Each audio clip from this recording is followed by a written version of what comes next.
Hello and welcome to the Kuriaknits podcast. My name is Erin and I am so glad that you joined me here today. I am coming to you from my bedroom, which has recently been painted navy. And if you are Caroline of Caroline's Knits, we were chatting about both painting our bedrooms burnt orange. My husband vetoed burnt orange in here, so I went with navy. And I do think it looks good. But the reason that I'm filming in here today instead of in my office is because my office looks like a tornado went off because I have been packing and not cleaning, and cleaning is my task for tonight, but I thought I would get this filmed because it is just complete chaos. So I've brought you into my bedroom, which is looking a little bare bones. I planned to put like a painting up over there, but this is kind of one of the last rooms in the house that I really have to redo, and it is finally almost done. I just need to find some good artwork for in here. We have wonderfully tall ceilings, but one of the consequences of tall ceilings is that none of my artwork looks big enough. Even like the big frames look teeny tiny, so I don't know. But yeah, the past few weeks have been absolute chaos. I think I will be on a 3-week posting schedule for the summer just because I'm going to England in 2 days, which is wild, especially with everything that's going on in the world. Yeah, I just feel like I keep getting text messages from people being like, did you see this thing? And I'm like, the world is going crazy. Yeah, there was recently just like a big event that happened at my university and rail strikes and everything else. My husband's been away on a work trip this past week, and so it's just been me and lovely Gibson. One of the great things about this filming location is that Gibson can just lie down beside me, which I actually do very much appreciate. We are getting some evening sun in here. I had planned to film earlier in the day, but a friend actually just got back from a research trip in England, and so I figured I would go visit him and hear about his trip, and he had some great things to say and some great advice for my upcoming trip, and it seems like Gibson wants more pets. So I am here to share some of my knitting. I felt like I hadn't knit very much at all, but then I collated it all, and I think I've actually done quite a bit. So in this episode I'm going to be talking about what I've knitted on, and I'll also be sharing my plans and what I'm going to be packing for England as well. So that is what the plan is for today. Let's start with my one finished object, and I am wearing it. I made a second sample of my Sauble Tank. So my Sauble Tank, the Sauble Tank is my first ever knitwear design, and it will be coming out later in July. And this is the second sample that I made alongside my testers. My testers have been absolutely incredible, by the way, if you want to see more Sauble Tanks out in the world, and I can't believe there's so many of them.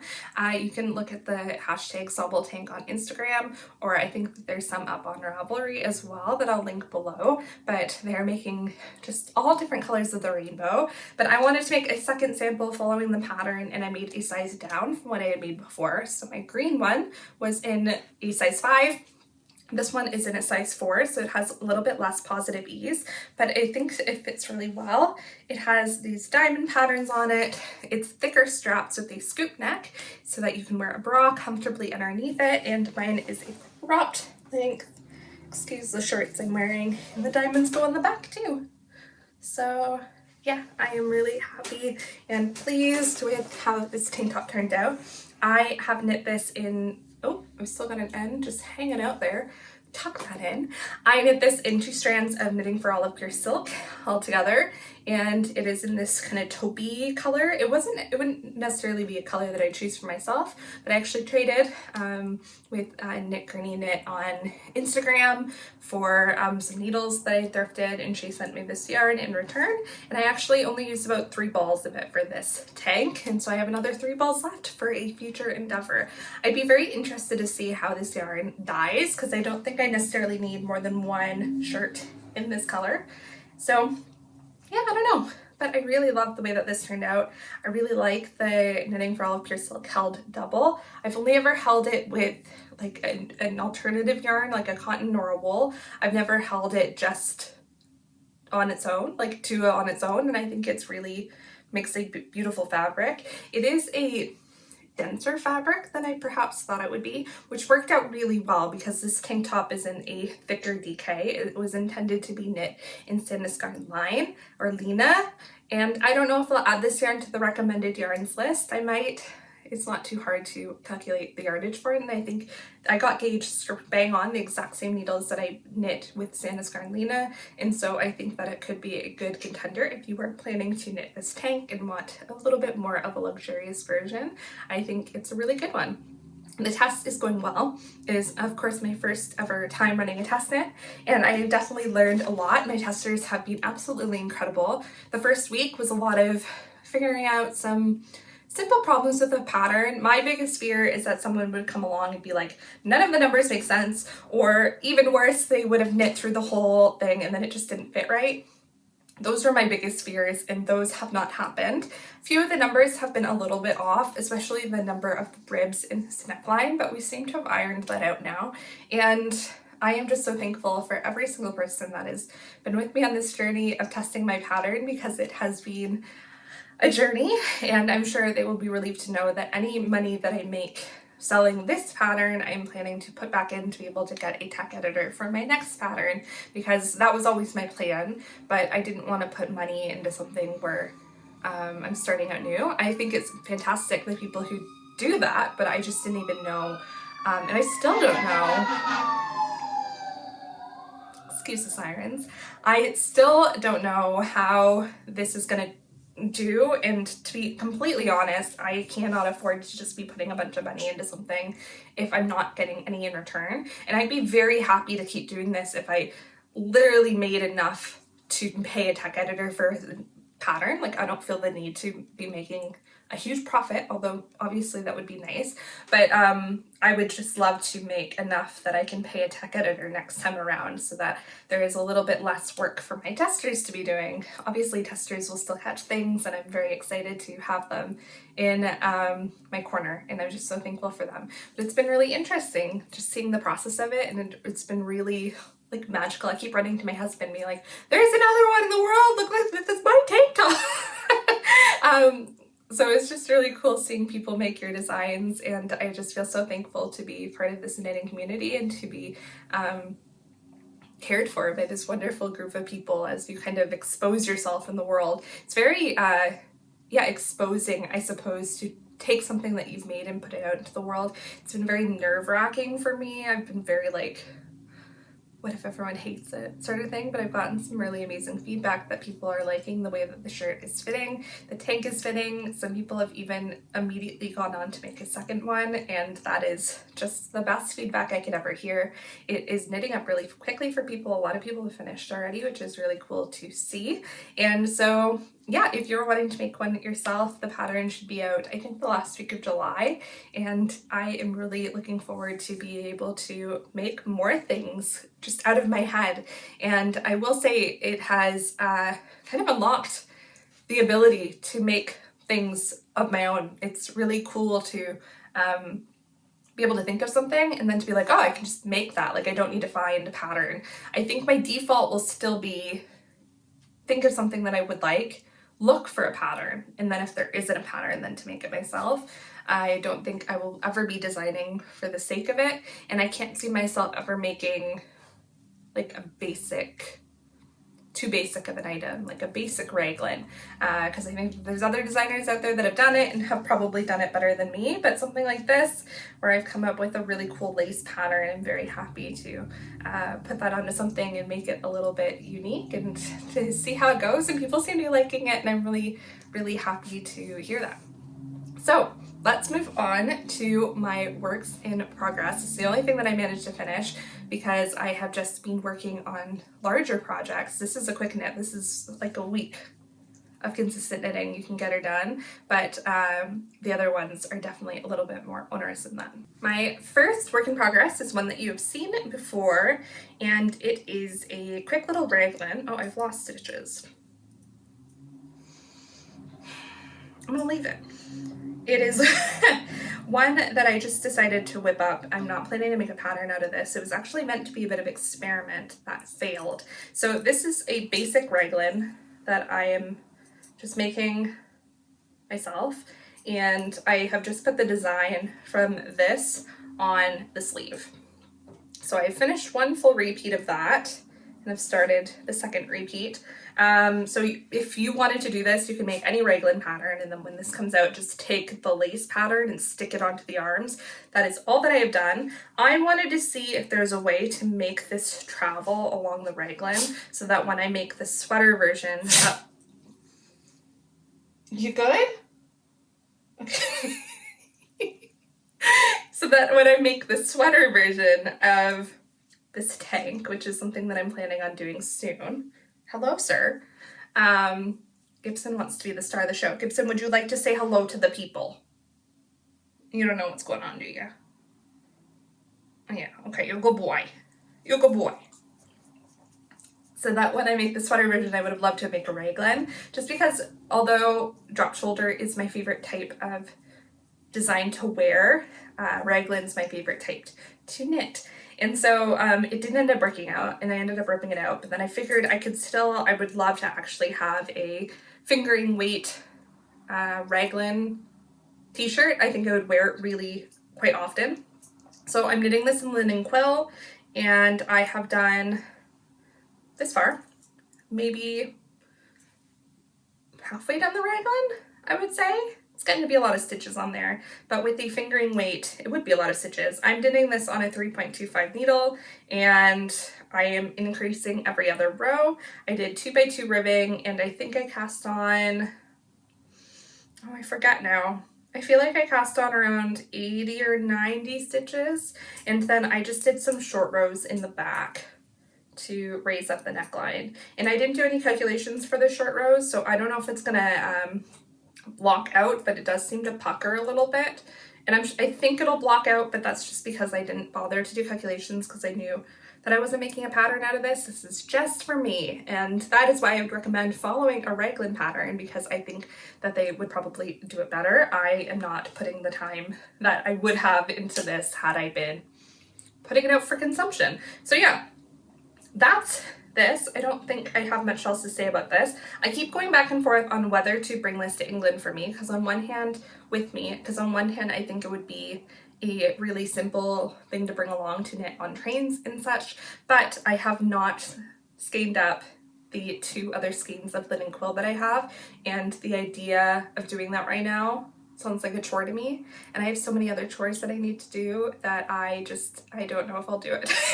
So if I'm organized enough to cake up the linen quill before I go, I will absolutely bring this with me. It'd be really nice to have. But if I'm not organized enough, this will be something that I will be coming back to in August. Another knit that I will be coming back to in August that I am sad about, because I actually really love this knit, is a test knit that I'm doing for the Knit Pearl Girl, lovely Sophie here that's on Instagram. She's also here on YouTube, but she doesn't post very often. And she came out with a sweater that I just adore, and it's called the Tendreil Sweater. It is down below, and it is a drop shoulder sweater with some lovely details. So I'll show you what I've done. I have done the whole of the back panel, which looks like this, and then I have just started the shoulder, which has a lovely zigzag pattern down it, which is just done by some small, like 1x1 cables, and I think it's really beautiful. And so it's a pretty simple pattern, but I think the details on it are lovely. The pickup stitch, I just think that when it all comes together, it looks really lovely. Sophie herself has made 4 different samples of it because she loves it so much, and if Sophie says she loves something, I believe her, and I want it as well. And so I am knitting this in a yarn that you may recognize if you've been around for a while. This is Blue Sky Fibers Bullstock Worsted, and this was originally a different sweater. This was the Snow Crocus by Midori Hirose, and I'll put a photo up of what mine looked like. And it's a beautiful design, and it was a beautiful sweater, but I didn't wear it very often, and by not very often, basically not at all. And the reason that I didn't wear it is, one, there was a mistake in the front that only I could see, where I did 1 row too many, and so the U's on it, one of them was 1 stitch longer, which annoyed the heck out of me. And no one else could notice, but it's all I saw when I looked in the mirror, because it was right in the front, and it was like right on the chest. I just couldn't stand it. 2, the neckline was really weird on it. it has like an oval neckline that in the sample stands up quite a bit, but because this yarn is softer and it doesn't have a lot of structure to it, mine was just floppy. And I tried to reinforce it with elastic, but I never found that I could make it work well for me. And so I always found that the sweater made me look a lot wider than I am, and I didn't find it flattering, and I found it very difficult to wear. And so I didn't wear it. And so when I was looking for a yarn to make this with, I knew I wanted it to be a lighter color. I had actually done a swatch in Cascade 220. I've got a sweater's quantity of navy in my stash, and it was just too dark. You couldn't see this lovely cabling detail. And I have a sweater's quantity of wool stock worsted in black, which I still intend to make a sweater out of. And I've got the sweater in mind, and I was like, oh, I could use that, but if I'm having this problem with navy, I will have it again in black. And I don't have a sweater's quantity of any other yarn in a worsted weight. And that might sound strange to hear if you've seen my yarn stash, but I genuinely do not have a sweater's quantity that would suit this sweater that is in that weight. The only other contender was what yarn is it? I forget what it's called, but it has some variegation in it, and it has speckles in it, and I think it'll make a lovely sweater, but it again didn't show the cabling. And so I was looking around and I was like, okay, what sweaters do I have in my stash that I don't wear very often, because I don't want to buy a sweater's quantity of yarn, especially knowing that I'm about to go to England. And I saw the Snow Crocus and I thought to myself, yeah, that color is amazing. It's my favorite yarn to knit with. It's one of my favorite yarns to wear. And it's just a shame that I have a sweater in one of my favorite yarns and I do not wear it. And so I ripped out the sweater. That was a process in and of itself. That took about 3.5 hours of me watching Succession, which is amazing, by the way. I just finished it. I highly recommend it to everyone. It's one of my favorite TV shows now. Absolutely amazing. Would love to watch it again. Anyways, it took like 3.5 episodes, which I guess would be more like 3 hours. Depends on the episode. But it took a long time to rip out that sweater, and so I just have balls of this yarn, and that is also why this sweater is looking really wonky. It's because I did not put it into skeins and wash it. I am just knitting it and I'm hoping that it will block out. And this is even less wonky than it initially was because I gave this a quick steam just to give myself a little bit of ease, because it was looking real ugly when I first knit with it, because just the kinks in the yarn, it just made it look horrific. So I think that this is actually looking decent now, but I think with a long wet block, it will be fine. I did a swatch and it was fine. It's just that it makes me not want to post this anywhere because I think it's so ugly. So I think once I finish the yoke, I'm going to wet block it just to give myself a little bit more ease, but that means I can also put up a photo of it, which sounds so silly, but for someone who likes to take photos of my knitwear and works in progress, it's important to me to be able to do that. Gibby, stop licking your belly. He has seasonal allergies. I'm not just mean. He has seasonal allergies and the grass really bothers his tummy, and if he licks it too much, it will get raw and not good, and then he'll just get even more itchy. And so I have to continuously tell him, like, don't bite your paws, please stop licking your belly. And like I'll catch him with his whole back paw in his mouth, just like gnawing on his paw. I feel so bad for him, but we've tried lots of allergy medications and they just don't seem to work.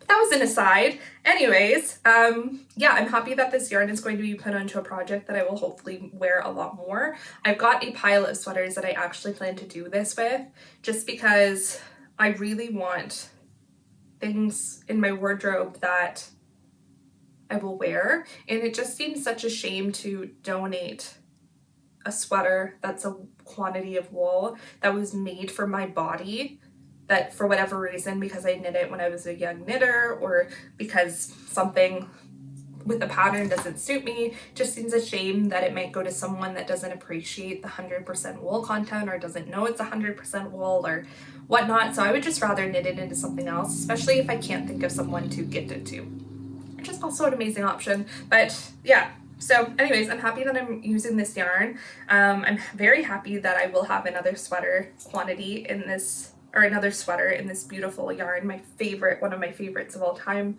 Woolstock Worsted by Blue Sky Fibers, and I'm really excited to see how this turns out. And I am once again jonesing for another sweaters quantity of Woolstock Worsted, but I've got to use what's in my stash first before I treat myself to another sweaters quantity of it. They have a beautiful green color that one day I would like a sweater in, but I haven't seen them offer it in the 300 gram hanks.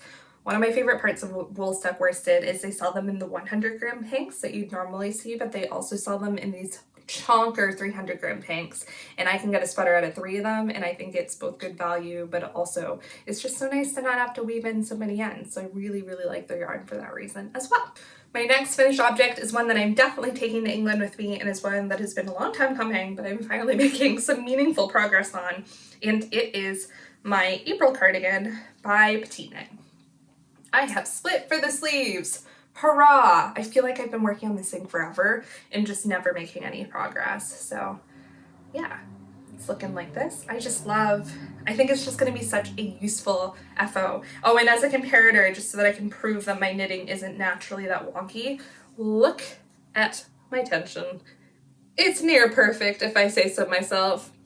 I knit really loose, but I have great tension, and my tension doesn't switch between my knits and purls very often, which is why I'm not actually working very hard to make my knitting tighter. It's really annoying that I have such loose tension. And actually, funny story is I knit this on a 3.75 needle, and I know that I'd knit loose, so I put 4mm as the recommended needle, and every one of my testers used either a 5 or a 4.5. So like, I'm now putting 4.5 as the recommended needle size, but holy heck, I've got such loose tension.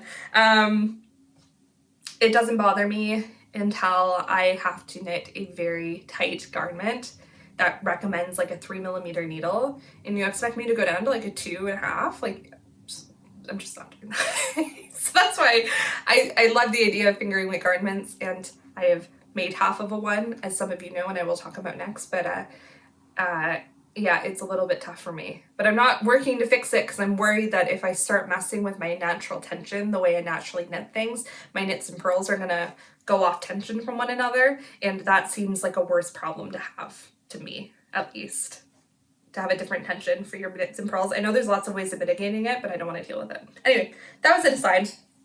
April cardigan. I think this is lovely. You can now finally see how these increases are done, and it's just so cool. It's creating like a mock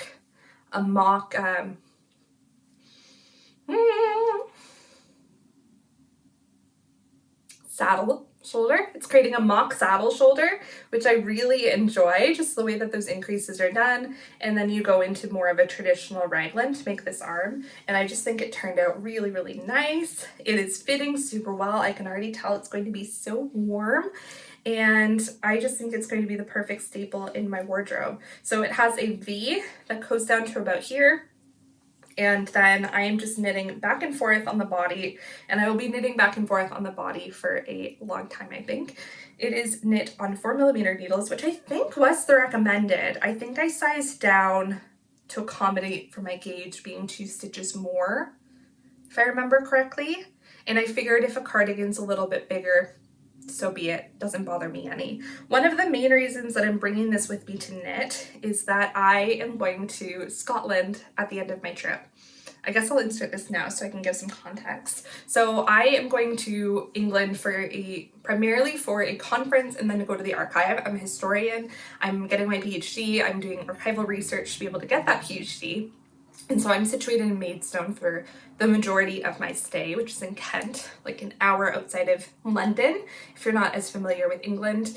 And at the end of my trip, I wanted to go somewhere and do something for a long weekend, just so I can have a bit of vacation, because while I'm over there, and I'll certainly have some fun, it's not fun and games. The whole time I'm there, I'm going to be in the archives like 7-8 hours a day, and then at night I'll be working on the documents that I just photographed. So I actually won't have a lot of free time to enjoy England, not to mention that I have been to London many, many times, and although I love it, there's not as many touristy things that I like to do. It's just kind of like I'm living in that area for a little bit.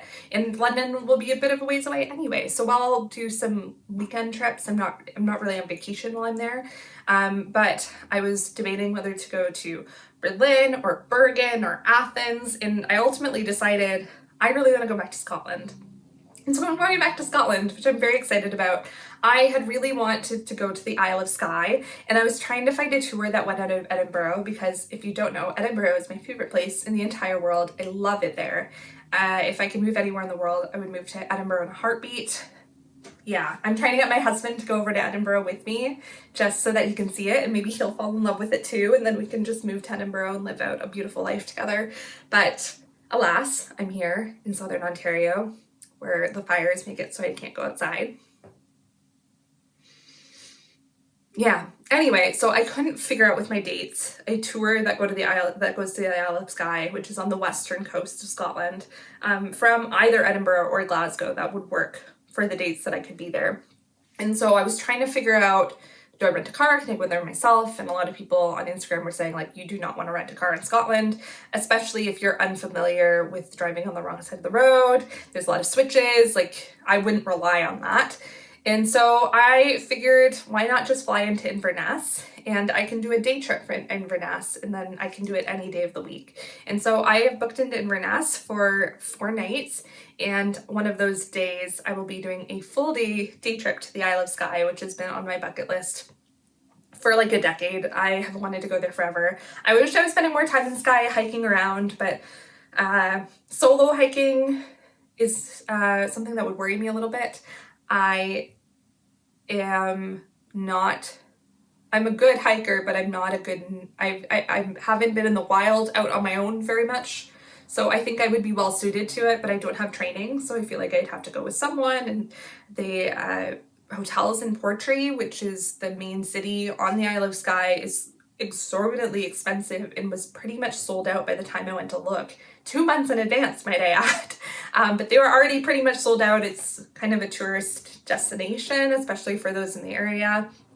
And so I'm doing a full day trip. We leave at 7 a.m. We come back at like 9 p.m. So it's a very full day going to the Isle of Skye, and going from Inverness is only a couple hours drive. And so that's what worked out for me. So I'm going to be in Inverness for a bit. So if you have any recommendations for Inverness in the area, let me know. I might do another day trip because from what I've heard, there's not a lot in Inverness to see per se.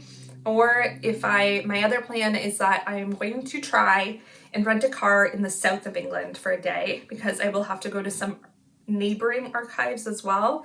And I could take the train, but with train strikes a day, I might have to take a car. And so I'm going to try driving on the other side of the road. The other thing is I don't drive stick very well. So I do not trust myself to drive on the other road and drive stick. So it's going to be expensive. So I have to rent an automatic. And if I do well in the south, I might try renting a car in the north. We shall see.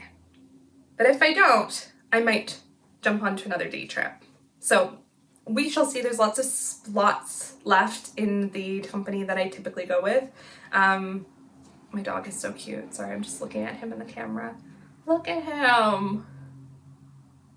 I love him. I'm gonna miss him so much. I'm gonna miss you. You're a good boy.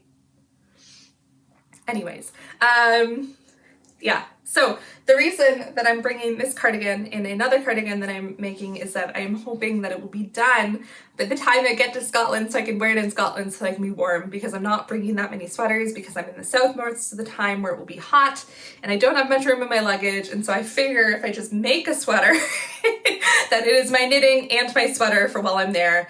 That was a long story short. That is the plan. And so my hope is that I have this cardigan so that I can wear it while I'm in Scotland to keep warm.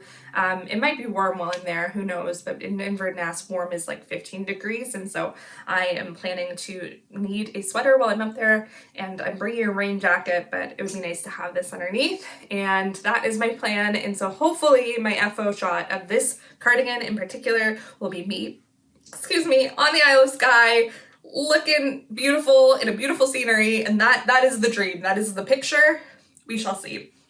The other thing about this cardigan that I keep going back and forth on, and I've got some time, is that the original button band on this cardigan is ribbed. So you just pick it up and do ribbing.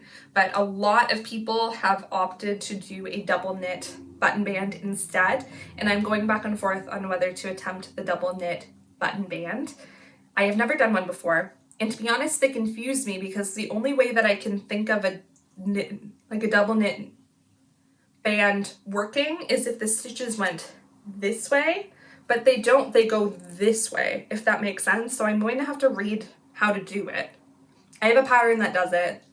I'll look at that pattern to see how they do it. Might buy another pattern to see how someone else does it, just to get a sense, because it's also something that I would love to know how to do. But yeah, that's the April cardigan. I'm really, really pleased with it. The fit so far is really, really excellent. And so if it has that kind of a fit, it might be something that I make again. I really love the way that she's done the shoulders, and it just has reminded me, it's been a little bit since I've done a PetiteKnit pattern, and I'm just really impressed with it. Last but not least is my lavender cardigan saga. One thing about everything that I'm knitting right now is that it's all very beige. And it wasn't intentional, it's just kind of ended up that way. So I'm hoping when I'm in England I can buy some brighter sweaters quantities of yarn. But the one thing that's not beige that I'm knitting is the beautiful purple cardigan. So this will look familiar to you. I finished it on the last podcast. And you will notice that it's in the exact same state I left it in. It is a cardigan that isn't fitting the best. It doesn't look too bad on camera, but like, look at how this, look what. Anyways, I was looking for a fingering weight lavender cardigan pattern, and I came across this one. And I really liked the lace patterning on it, and I still do like the lace patterning on it. And I won't go into details. I had a whole bunch of issues with this pattern. And I was going to make some adjustments, rip this out, try it again, do some modifications to it to make it work.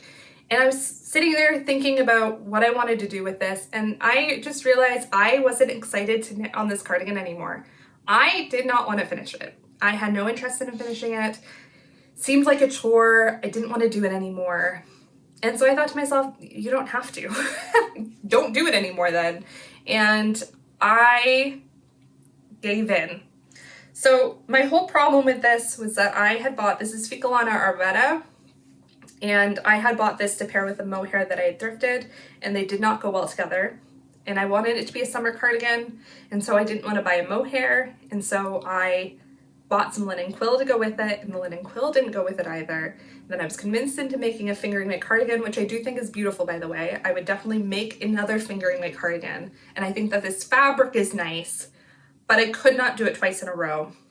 So I thought to myself, if you're not gonna make that cardigan, what are you gonna do? And so I bought mohair. And I don't even have, let me get a ball of it. Okay, so I went to my local barn store, I bought mohair. I bought this tin silk mohair.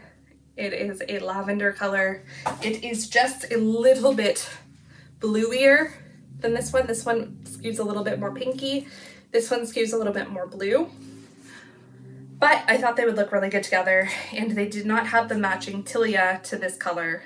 They only had this that was closest match. And so I gave in. My summer cardigan, it's now a regular cardigan, and it's gonna be pretty warm because it's a mohair. And I was looking through patterns, and I was like, I could make another April cardigan, but I don't know if I wanna make two at once. And then I thought, well, I really wanted to make a broken rib cardigan. It's something that I wanted for a really long time. Broken rib is one of my favorite patterns, and it's one of my favorite things to knit flat. And a cardigan is knit flat a lot of the time. And so I was trying to find a pattern that was a broken rib cardigan, and I really couldn't find one. And so I am making one. This is my broken rib lavender cardigan. Ta-da!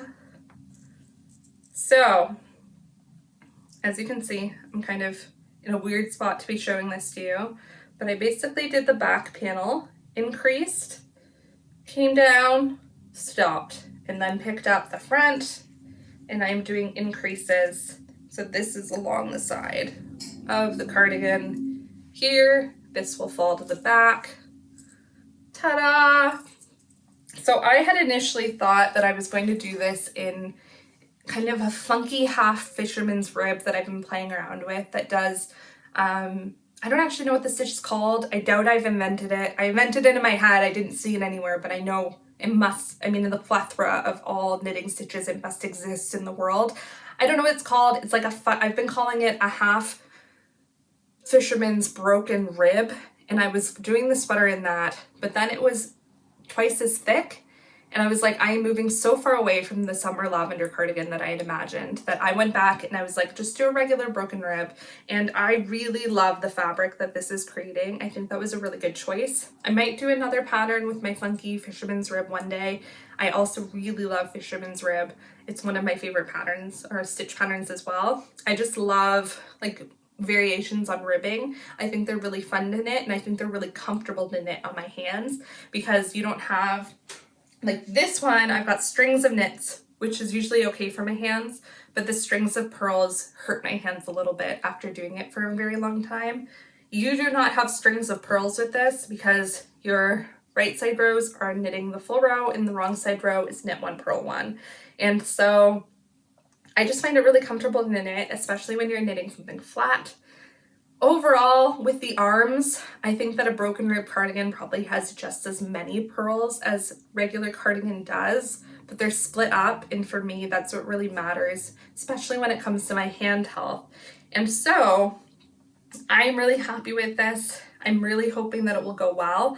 I don't know if I'm going to release this as a pattern yet. It seems very simple, but if I had trouble finding a broken rib pattern out there in the world for a cardigan, maybe other people have had that problem too.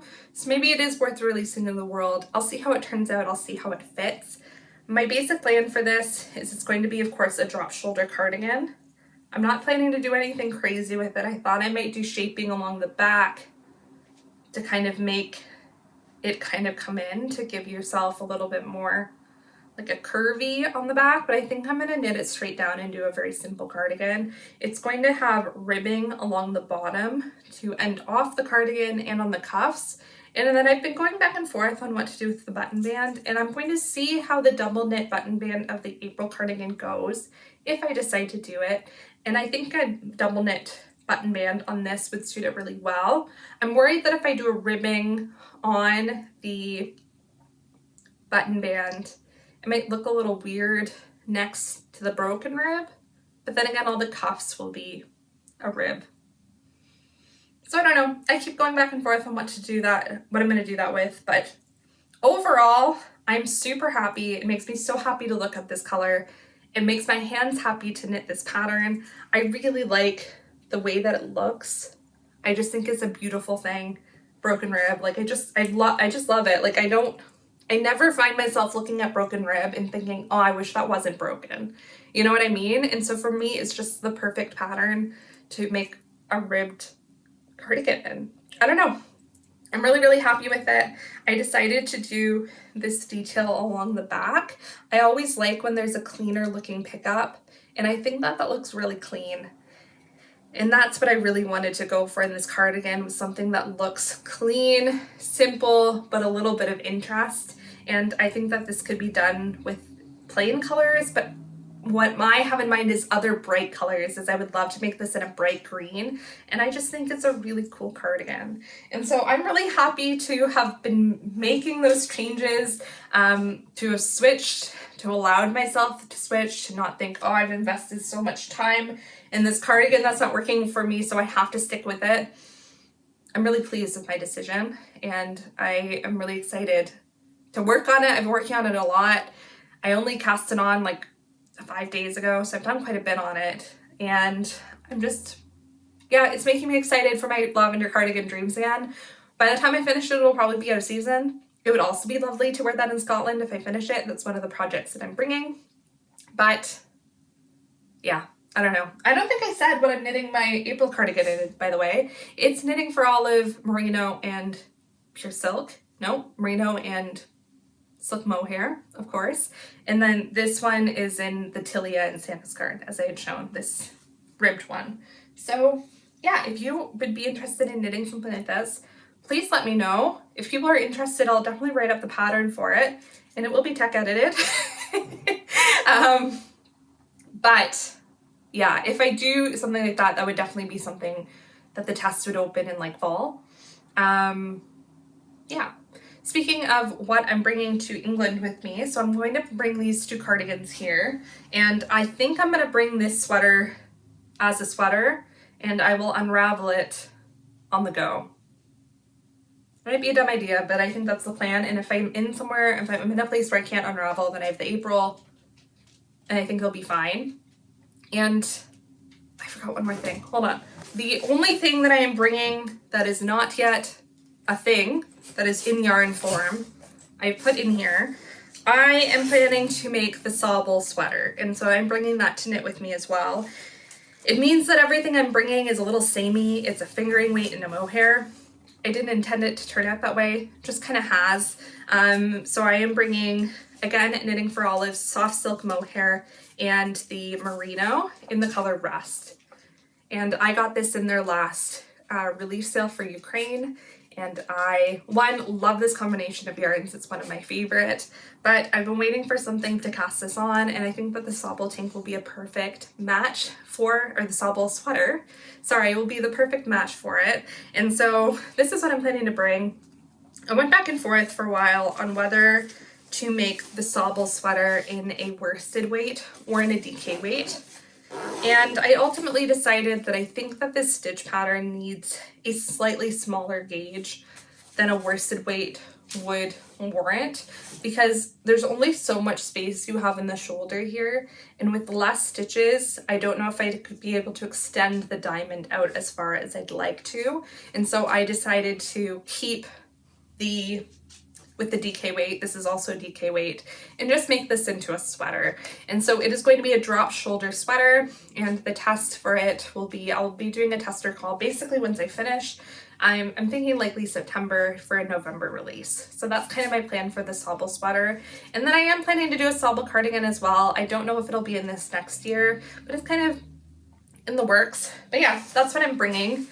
As well as the other 2 cardigans and maybe the Raglan that I'm working on. I don't quite know. I'm there for 6 weeks, so I will get a lot of knitting done, but I'm also planning to hit up some yarn shops. Obviously, I'm in England.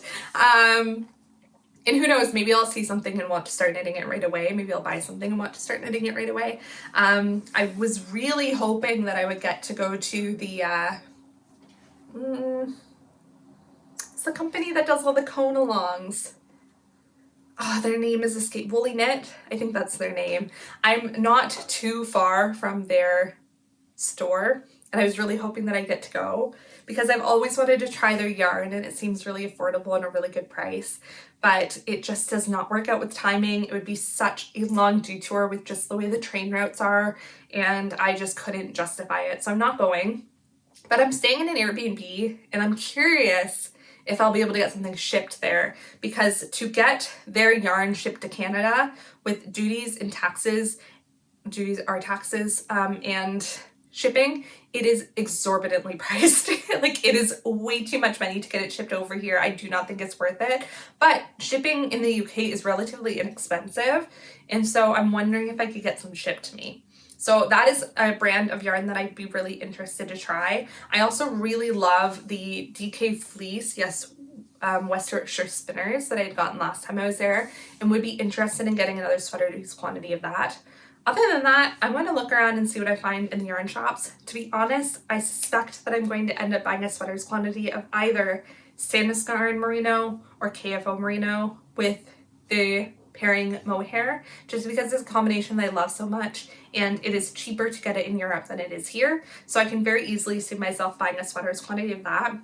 And to be honest, I'm leaning a little bit towards the Sandisgarn because I've never actually knit anything in Sandisgarn merino before. I've never used their DK or original merino. I've only ever used their mohair and other yarns like Lena, so I would definitely be interested in getting something like that. I'm also interested in getting a camisole quantity of KFO pure silk, which is also significantly cheaper in Europe. And the reason I'm not bringing any summer knits, like knitting projects with me, is I just couldn't think of a summer knitting project other than that t-shirt that I'd want to bring and that I want in my wardrobe right now. I'm really happy with the things that I have in my wardrobe for summer, especially having 2 of these tanks, which I'm bringing with me off the needles. I just kind of feel like my summer wardrobe is good. And I'm looking towards fall already. I think I like knitting sweaters. I don't know. There is a dress that I really want to cast on soon, which is kind of summery, but it's much more of a fall winter dress. It is a pattern that is going to be based off of a dress that I already have from a fast fashion store. And it's one of my favorite dresses, and I wear it to conferences all the time. I am in fact bringing it to wear to this conference, and I would love to make a homemade version of it, but I don't have the yarn for it. And I don't know what I'm going to knit it in. And I'm not ready to start that yet. So that's why I'm not bringing any summer projects with me, is I literally don't know what I'd bring, and I don't know what I'd do. I do want to try to make another camisole number 4. I have the pattern for it. I made it last year. And I made it too big. My gauge was off. It was far too big, and the cardigan did not fit properly. And it is also in a broken rib, A+. I would love to do that again because I have the pattern and I think it's beautiful. And I probably knit it in this yarn. I have enough of this left over. Do I want it in this color? No. So I want to do a dye test before I do it with a black and see if I can make it work, which is why I'm not bringing it. And so that brings us to the end of travel. I do have some acquisitions to show you. Of course, I got that mohair, but I also found some goodies in the Goodwill. If you follow me on Instagram, you might have already seen this. I showed it once I found it on Instagram. I found it in my local Goodwill, and it's a lot of Knit Picks yarn, which is a cool find. It's mostly like accessory quantities, but some yarns that I've wanted to try from Knit Picks, so it was great to find. I spent a total of $5 on all of this, so that's great. So there are 2 skeins in this of Chroma Worsted from Knit Picks, and they look like this. They are kind of a greeny variegation, and these are 70% wool, 30% nylon. So I think that they'd make really lovely accessories, like hats, maybe some thicker socks, I don't know. But I've got quite a bit of it. I can make, oh, you know what? It would make a really cool scarf. So happy to have that. It would be really actually a good yarn, I think, to experiment with my knitting machine, the knitting machine that I got in last episode with. I still haven't brought it out of the box, and I don't plan on it until I get back, but this might be a cool yarn to experiment with accessories with.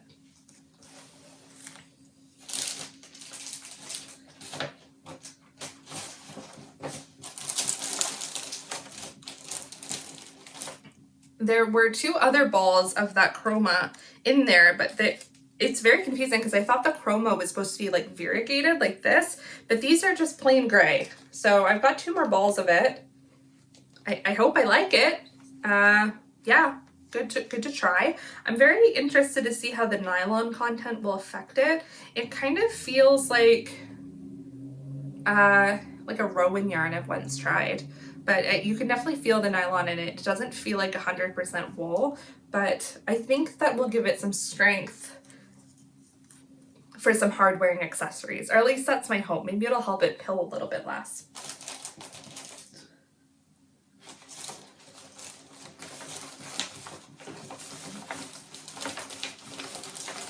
What had originally caught my eye, I'm going to Scotland, guys, I'm already ready. What originally had caught my eye with these was the mohair that was inside. And so there was this skein of mohair, which I think is Sandnes garn. It feels exactly the same. Where's the purple one? These feel exactly the same. And so I wonder though if it's the Knit Picks one, because it had a whole bunch of other Knit Picks yarn with it, but who knows? It seems like a really nice mohair, and it's this exact color, so they may make a good pairing because I do still have 3 skeins left of this. And what's cool is there were 2 of these in there, and they're almost the same. This is a little bit warmer, and this is a mohair that I've been wanting to try for a very long time. It's very accessible in my area. And it is Concept by Katia, 58 mohair shades. And this is their Super Kid mohair, 67% mohair, 30% polyamide, and 3% wool. And they come on these little spoolies, and they are in most of my local yarn shops, and I have never tried them, but now I have 2 little things of it. And I was actually thinking, if I don't make a camisole, I thought that this would pair well with the pure silk to make a really luxe scarf. And my friend Francesca over at An Italian Knitter made a beautiful scarf pattern that I think might suit this combination well. And I'm not a big scarf person, especially not the type of small scarf that that is, but this might give me enough to make either a longer scarf or to make like a twilly that I can put on a bag. And so that's what I'm kind of thinking, that if I don't make a camisole with this, if it doesn't dye well, I will pair it with this mohair or this mohair. I think that this matches a little bit better, but I think that this will look fine with it. And yeah, I think that they'd go well together. So that's kind of my plan with this mohair, but I'm very excited to try it, because it's kind of hard to get a sense of the squish and the fluff when it's in these spoolies. So guys, I just realized that my nose isn't stuffing up talking to you. Am I over long COVID, guys? Am I free? Is this what it feels like to talk normally? I like it. It feels nice. Okay. My other favorite thing that was in this pack, I'm showing all my favorites at the beginning, which is maybe not the best way to do a show and tell, is if you have been following me for a bit, you will know that I found this incredible vintage cache of yarn from Eaton's, which is a department store that went out of business, and I think the 80s in Canada or early 90s, and it was this superwash wool. It is in a creamy color, actually a very similar color to, I'm just gonna mess behind me now, to this sweater, and I am knitting a Guernsey Genser in it. It is on hold. It has been on hold basically since spring hit, just because, I don't know, I've moved on to other things. I fully intend on bringing it back up in fall. I really want to have that sweater. The whole back panel is done. I will come back to it, but while I knit the back panel, I really, really love working with the yarn. So I've been really looking out on eBay and on Marketplace to see if anyone else has a sweater's quantity of this yarn. And while I did not find a sweater's quantity of this yarn, I did find a lone skein. I was so excited to find it. So this is just in a normal gray. I don't know what I'm going to do with it. Hopefully find more. Hopefully find its cousins, because I think that this would make just a beautiful sweater. But I love this yarn, especially for a superwash. It doesn't feel very superwashy at all. I want a mountain of this yarn. I love it so much. There's actually a woman selling like 2 sweaters quantities of that yarn, but in the exact same color that I have. And so I'm starting to think that they maybe didn't make very many colors in that yarn. But I was so sad. I messaged her because I couldn't tell from the photos whether it was like a darker brown or a beige like I have. And I was like, hey, can you tell me the color number? I was so excited. I was like, oh my gosh, I'm gonna go and get it. And it's the same one. And I'm like, do I need like 3 sweaters quantity of the same yarn in a color that I would not pick out? Probably not. Can I try dyeing it? Yeah, but like, do I trust myself to dye it? I do not. I do not. So there was also this needle crafts yarn. This is acrylic milk cotton. Don't know what that means, but this was in there. Would not have gotten the pack for this, but it was there. I will take it. There was also these 3 skeins or cakes of Knit Picks palette, and I know that because there was a thing stuffed inside from the original. So these are Knit Picks palette. I have some balls of Knit Picks palette. I'm losing my words. And so it would be really cool to make something stripy out of all of them. I think I have some Knit Picks palette in 3 other colors. So maybe these go together. I wonder if my other ones go together. I think it's like a bright red and a green though, so I don't know that it necessarily would.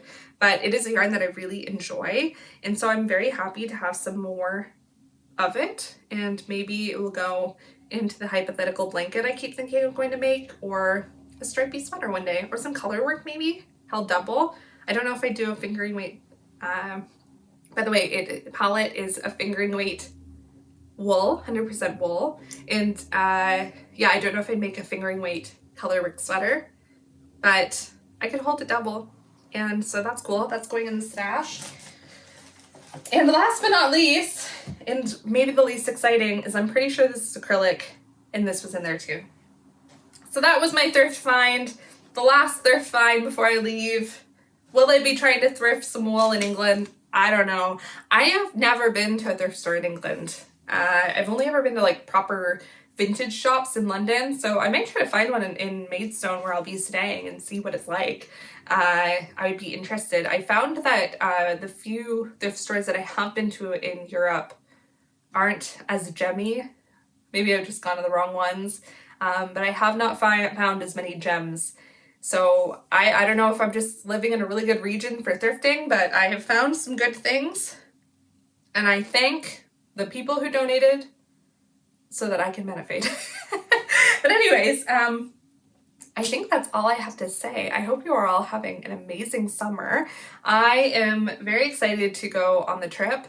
I will miss my family dearly, but it has been a long time coming for me to go on this research trip, and so I'm very excited to get in the archives and feel like a real historian, and I hope that you are all doing something exciting in your summers as well. I am going to try my best to at least film one episode while I'm in England.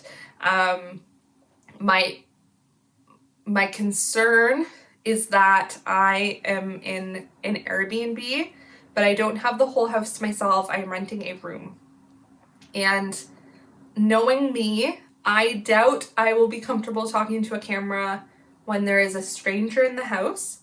I think I'm sharing it with one or two other people. The whole house is rented out to people who are using it as Airbnbs. And so I'm going to have to find a time where there's no one home. And I just don't know if that's going to happen. So I'm bringing my tripod, which is what you're standing on right now. I have every intention on filming an episode. I just don't know logistically what that's going to look like. And I don't know if I'll have the chance or the privacy or whatever to do so. So I have all the materials I'll need to make that happen, but we shall see if emotionally I can do it.